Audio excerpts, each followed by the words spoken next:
ให้ลงได้บ่ ให้วิดีโอหรือถ่ายรูปอาจารย์ วิดีโอ โอ้ เดี๋ยวให้ลงได้ สวัสดีทุกคนตอนนี้พาทุกคนมาชมการเตะจุดโทษเนาะของน้องหญิงเพิ่นแข่งขันกีฬานะอันนี้ทีมระหว่างทีมระหว่าง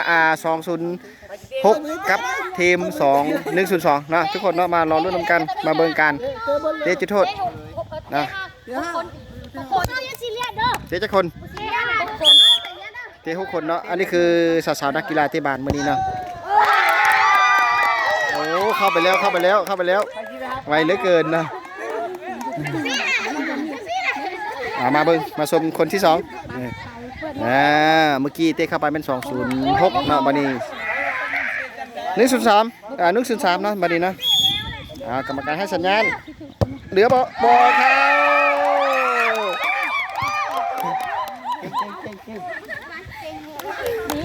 ตอนนี้คะแนน206เนื้อนำไปแล้ว1-0เอาเอาบ่เข้าคือกัน1-0บ่เข้า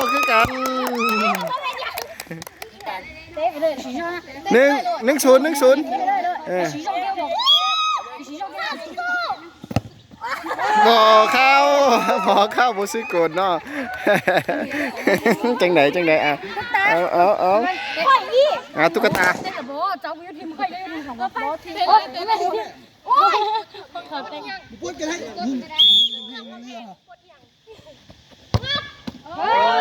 เข้าเนาะบ่เข้าคือกันบ่เข้าคือกันสุดาว่าตุ๊กตาไปแม่เจ้าก่อนเลยค่อยกดเลยเจ้าไปโอ้ยเจ้าตัวอีสานข้ามบ่เข้าคือกันมานี่มาบอกความรู้สึกก่อนเป็นยังไงคือเตะบ่เข้าทีมเขาอันนี้คือคนที่เตะบ่เข้าเด้อดีเด้อ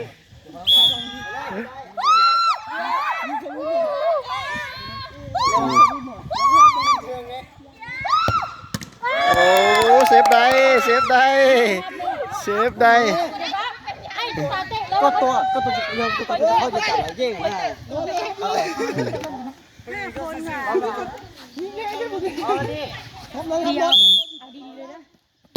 เข้าแล้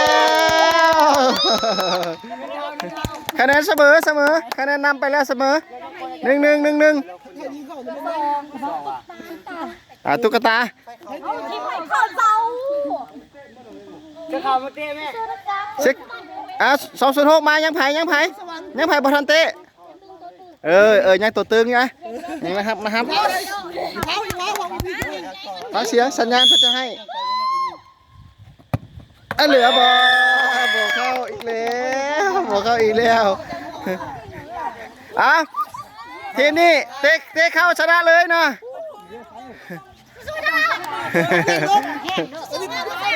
เจ้าอย่าเตะเข้าชนะเลยบ่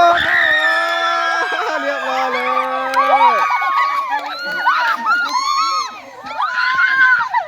้อยตอนนี้เราได้ทีมชนะเลยเนาะผลปรากฏว่าทีมห้อง102เป็นป้ายที่ชนะนะ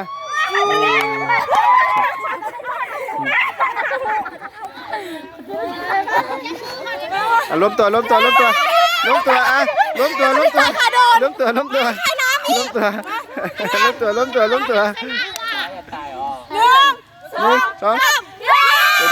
นวิดีโอนะโอ